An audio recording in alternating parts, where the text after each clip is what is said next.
Þá skulum við víkja sögunni að Snorra Sturlusyni. Honum er gefin Herdís Bersadóttir hins Auðga á Borg á Mýrum, sem er landnámsjörð og höfuðból Mýramanna, á þeim tíma allavega. Herdís og Snorri eignast að fyrst kosti 2 börn sem uppkomast. Það er Hallbera og Jón Murtur sem kallað var, hann var smávaxinn og sennilega fengið viðurnefni af því, eða talið er. Jón Murtur giftist ekki og þvældist fyrir pappa sinn út til Noregs og var raunverulega í svona hálfgerðri gíslingu þar tíma. En Hallbera fékk mikla lífsreynslu. Hún var fyrst gift Árna Óreiðu sem kallað var. Hann var með Jóni Murti út í Noregi tíma.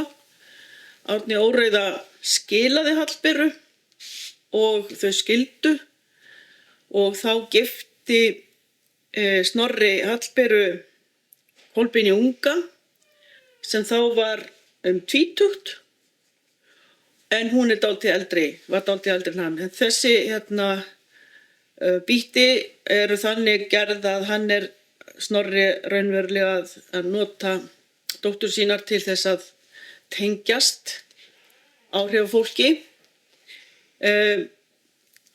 Til gamans má geta þess að í sögunni kemur fram að á þessum tíma þá hugsanlega er Snorri að skoða eitthvað þjóðfræði og þeir eru báðir kallaðir Grýla, bæði tengdasonur hans Árni Óreiða og Jón Murtur. Og það er kannski ekki tilviljun vegna þess að Snorri kallaði búð sína á Þingvöllum Grýlu. En Snorri kallinn var ekki við eina fjölina felldur, hann átti margar frillur og með þeim börn. Og þeirra þekktust eru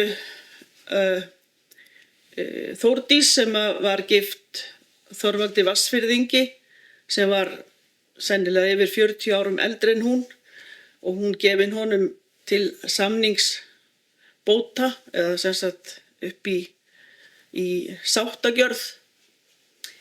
Ingibjörg sem var gift Gissuri Þorvaldsinni sjálfum, Haukdælingnum, höfðingi Haukdæla og svo Órækja. Hann kom mjög við sögu Snorra, hann fylgdi föður sínum með málum flestu, þó ekki öllu.